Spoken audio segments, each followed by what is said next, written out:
ప్రభునందు ప్రియులారా, మీ అందరికీ ప్రభు అయిన యేసుక్రీస్తు నామమున శుభములు. ప్రార్థన ధూపము అనే కార్యక్రమానికి మరోసారి మిమ్మల్ని అందరినీ ప్రేమతో ఆహ్వానించుచున్నాను. నేటి ధ్యానము కొరకు 109వ కీర్తన 7వ చరణాన్ని చదువుకుందాం. వాడు విమర్శలోనికి తేబడునప్పుడు దోషి అన్ని తీర్పు నొందునుగాక, వాని ప్రార్థన పాపమగునుగాక.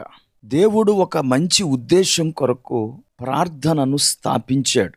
అయితే దేవుని ఉద్దేశాలను కాలరాచి మనము ఇష్టం వచ్చినట్లు ప్రార్థన చేస్తే ఆ ప్రార్థన మనకి పాపముగా పరిగణించబడుతుంది.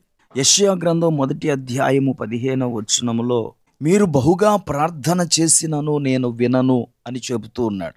అంటే కొంతమంది ప్రార్థన పాపమగుతుంది, కొంతమంది ప్రార్థన ఎంత చేసినా దేవుడు వినడు. ఎవరి ప్రార్థనను దేవుడు వినడు అనే విషయాన్ని మనం తెలుసుకున్నప్పుడు మనము అలాగూ ప్రార్థన చేయకుండా ఉంటాం. దేవుడు ఆలకించని ప్రార్థనల జాబితా బైబిల్లో ఉంది. వీక్షకుల ఉపయోగార్థం అలాంటి ప్రార్థనలను ఒక్కో ఎపిసోడునకు ఒక్కొక్కటి మీ ముందుంచాలని ఆశపడుతూ ఉన్నాను. మొదటిగా, దేవుడు ఇహలోక సుఖభోగాల కొరకై చేసిన ప్రార్థనను ఆలకించడు. యాకోబు పత్రిక 4వ అధ్యాయము 3వ వచనములో ఈ విషయము మనం చదువుతాం. మీరు అడిగినను మీ భోగముల నిమిత్తము వినియోగించుటకై దురుద్దేశముతో అడుగుదురు గనుక మీకేమియు దొరుకుటలేదు.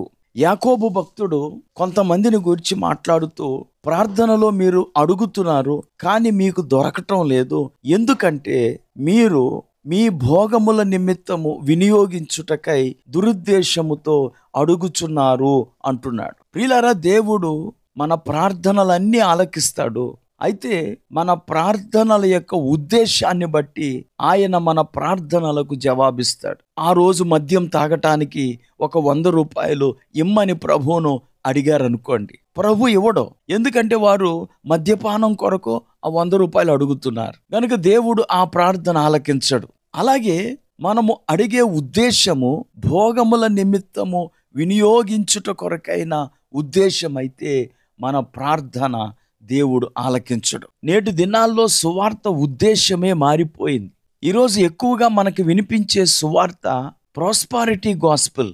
యేసు ప్రభు నమ్ముకుంటే మీరు భాగ్యవంతులు అవుతారు, యేసు ప్రభు నమ్ముకుంటే మీకు డబ్బులు వస్తాయి అనే సువార్తే ఈరోజు ఎక్కువగా మనకు వినబడుతోంది. వారల్ రాబర్ట్స్ మరియు కెన్నెత్ హగిన్లు ఈ ప్రాస్పారిటీ గాస్పెల్ యొక్క పితామహులుగా అనేక మంది నమ్ముతారు. ఈరోజు అనేక మంది వారిని అనుసరించి యేసు ప్రభు ద్వారా కలిగే పాపక్షమాపణ, పరిశుద్ధ జీవితము, పరలోక రాజ్యమును గురించి కాక యేసు ప్రభు నమ్ముకుంటే మనం ధనవంతులం అవుతాం, యేసు ప్రభు నమ్ముకుంటే డబ్బులు దండిగా వస్తాయి అనే విషయాన్నే నొక్కి బోధిస్తూ సువార్త యొక్క ఉద్దేశాన్నే మార్చివేశారు. ప్రియులారా, యేసు ప్రభు నమ్ముకుంటే యేసు ప్రభు మనలను పేదలుగా ఉంచడు. అయితే యేసు ప్రభు నమ్ముకునే ఉద్దేశం మాత్రం డబ్బు మాత్రం కాదు, అంతకు మించినటువంటి కృపను క్రీస్తు ద్వారా మనం పొందుకుంటాం.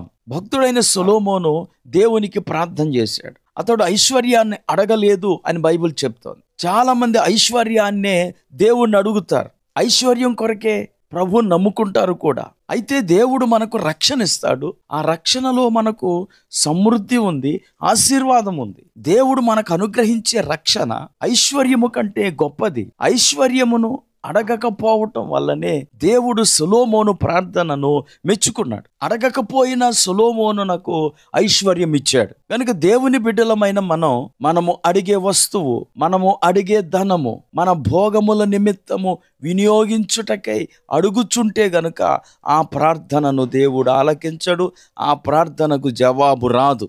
ప్రార్థన చేసుకుందాం. కృపా కనికరము కలిగిన మా తండ్రి, నీకు వందనాలు. మా వీక్షకులందరూ కూడా నీ చిత్తానుసారంగా ప్రార్థించి వారు తమ ప్రార్థనలకు ప్రతిఫలము పొందుకునే కృప దయచేయమని యేసుక్రీస్తు నామమున ప్రార్థించి వేడుకుంటున్నాము.